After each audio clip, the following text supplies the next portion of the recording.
Is it going to be a positive year for the Chargers? Let's break down the Chargers here. 9.5 wins here. PFF ranked. This was interesting, Dan. PFF ranked them 18th in offense last year and 25th on defense. That seems really low for a team that won double-digit games. Their offseason, they added some nice secondary depth, some D-line depth, like Khalil Mack, Mike Williams, Najee Harris. Hopefully Najee's 100%. They got Mekhi Becton as a guard. That was a really nice. I like all their additions here.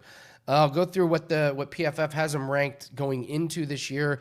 They have their defensive line 19th, offensive line 10th, which that's a Harbaugh staple. I mean, it's going to be a top 10 offensive line for his entire tenure unless they slew of injuries.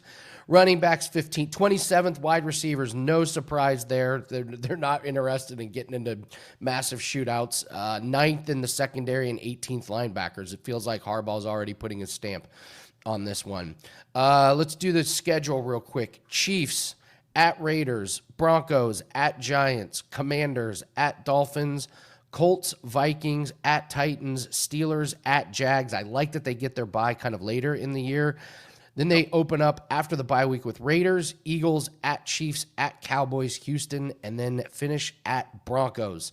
All right, over-under is 9.5. What say you, Dan?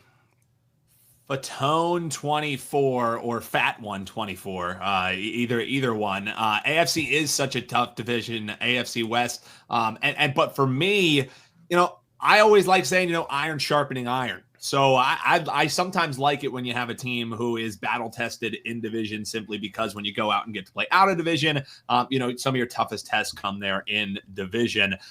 You mentioned what the Chargers did last year. You'd be remiss without saying they benefited from a pretty easy schedule last year, and still maybe underperformed a little bit, but you ran down the schedule there, outside of a couple tough spots and, having to play the NFC East. This schedule isn't astronomically more difficult than it was last year. You have a couple different tests. You have a really nice bye week. And heading into that bye week, outside of the Chiefs matchup that you have, I have a lot of teams who are lined around that 500 mark. And you mentioned this is a team who wants to ground and pound, wear you down. They add Najee Harris to the roster, him not having to be a lead back and kind of being a piece that will wear you down running back by committee. I think that was a great signing. I'm with you. I like a lot of what they did in the offseason, and don't sleep on them doing something in season as well, because they still have plenty of cap room to maybe go out and add a little bit to the wide receiving core. Because outside of Ladd McConkey, who was a nice surprise last season, who do you really have to rely on moving the ball through the air? No one. But if your ground and pound works, you're going to make sub-tier wide receivers that much better down the stretch in games, simply because you wore down, the second and the third line of the defense by pounding the rock at teams, keeping their defense fresh. So, all that to say, Andy, 9.5 is a beautiful number. I'm sure the commenters will laugh and be like, "Oh, Dan with his overs." Like, I ever so slightly lean to the over, but the stronger thing for me is, Andy, I wouldn't be playing the under on this Chargers team. I'm really high on them. Could an injury completely derail what they're doing and then they only end up with 8 wins? Sure. Could the running back by committee thing not really work out and they need more help and they can't get it through moving the ball down the field? Sure, that might happen, but the schedule, the coaching continuity, the offseason moves, that all to me spells towards 10 or more wins. Do they get there, though? I don't have the confidence to say this would be something I would bet. But for our show purposes, it would be an over with the LA Chargers for me. Coaching, man. Harbaugh wins literally wherever he goes. Like, wherever this man goes, he just puts his stamp on this team, and it immediately becomes his identity. And just in the first season, he's already started to turn this team into what he wants it to be. He loves his quarterback. So I get a great coaching staff. I get great chemistry between him and the quarterback. Yeah, you got some questions about the quarterback in the playoffs, but during regular season, he doesn't throw a lot of interceptions.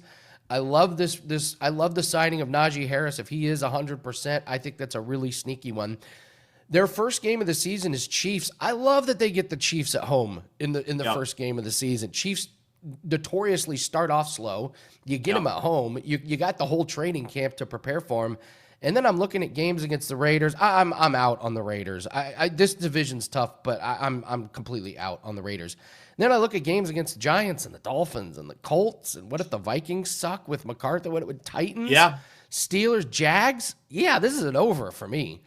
10 wins? Yeah, absolutely. I see too many winnable games on this schedule. I would say 10-7 would be the Mendoza line. The floor. Yeah. Yeah. No, I'm kind of with really you there. do. It's just simply because of the division that they're in. That's what like if you're talking about this Chargers schedule and they're in the same division as the Jags, oh, I'm all in. You know what I mean? But you just don't know what's going to happen in that AFC West. Yeah, I believe when you have a good coach and a good quarterback, and then your PFF has an offensive line. You give me a good coach, a good quarterback, and a good offensive line. I'm betting 10 wins every single time. So I'm going to go a little bit more of a stronger opinion on the over with the Chargers there. So leave us a comment. Have did point out as well that is a home game for the Chargers on the schedule, that's right. but It's Brazil. It is the Brazil game, which the Brazil Great game catch, could be Javi. one. But honestly, if anything, neither of the teams are accustomed to that. You know what I mean? So you can't really say, oh well, one has more continuity than anything. You look how wonky that Eagles and Packers game was to start off the year in Brazil. If it's the same turf, just take the over on rushing yards for all of these players. If it's the same turf, because ain't nobody digging in on that turf. No. Great catch, Have.